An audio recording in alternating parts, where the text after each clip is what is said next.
Now, my dear August, what happy updraft wafts you hither? Thank you. Now, let me see how to begin. At the beginning. Yes, quite so. You are no doubt aware, Alfred, that I have a deep sense of family obligation. I wasn't aware of it, but I'm willing to take your word for it. We are brothers-in-law, aren't we? I'm afraid we are. There's not a blasted thing we can do about it. Oh? It may come as quite a shock to you, Alfred, to realize that I don't actually relish being your brother-in-law any more than you relish being mine. No? Yes. In the first place, I hate music, which doesn't relieve me from having to snore through every confounded soiree that you promulgate. Soiree? Precisely.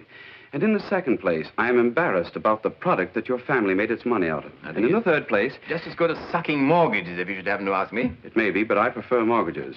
And lastly, as a humble American, the only titles that I have any use for are in my vault in the Guarantee Title and Trust Company. I see. Well, you have my deepest sympathy, August, but I am a baronet, I am a band leader, and my family's product has kept England on time since Waterloo. There it is. Now, if I may inquire again for the reason to this happy visitation. I'll come to the point at once. When you left for England and asked me to keep an eye on your wife during your absence... Keep an eye on my wife? I naturally accepted in the same spirit that I'd expect you to display had I asked you to keep an eye on my wife while taking off, let us say, for Zanzibar. When are you leaving? I said if. Oh. What I didn't know, and I don't see very well how I could have, was that my dear mother, who is probably public hypochondriac #1, would wire me the same day, ask me to join her in Palm Beach because of a slight indisposition. I'm distressed to hear it. I suppose she's related to me also in some way. So faintly, it's hardly worth mentioning. Good. I'm sorry anyway. Oh, we're quite used to it. If it isn't one part of her that's ailing, it's another, and she seems to have so many parts. For a woman of her age, that is. However, to return to our muttons, you asked me to keep an eye on your wife, and I assure you that had it been possible for me to do so, I would gladly have done so. I don't doubt it for a second. But if it was any trouble or inconvenience in any way? Nothing is too much trouble for the busy man. If you ever want anything done, always ask the busy man. The others never have time. Now, you asked me to keep an eye on your wife, and I assure you that... You keep repeating, keep an eye on your wife, as if it had some special meaning.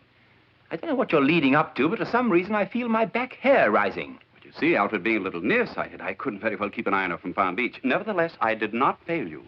Again, something's happening to my back hair. I don't recollect saying anything to you at the airport except possibly goodbye. But if I did say keep an eye on my wife for me, I meant see if she's lonely some evening, and if she is, take her to the movies, you and Barbara. But you didn't say that. You said keep an eye on my wife for me.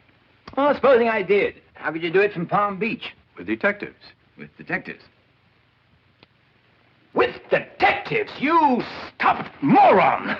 Control yourself, Alfred. Control yourself. This is entirely uncalled for. Kindly release my scarf.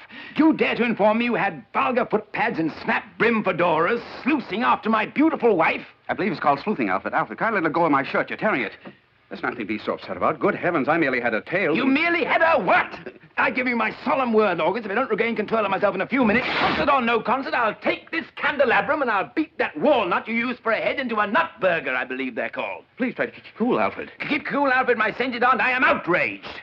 Please, Alfred. Low as my opinion has always been of you, August, little as I've ever expected of chivalry or even common dignity, today you've sunk below even yourself.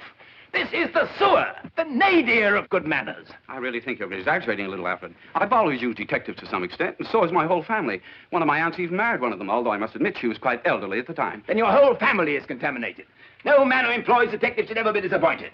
I hope every time you've engaged these vermin, you discover that you had antlers out to here, that you were the laughingstock of the city, that you came crawling out of the agency, your face aflame, your briefcase stuffed with undeniable evidence of your multiple betrayal, dishonor dripping from your ears like garlands of seaweed.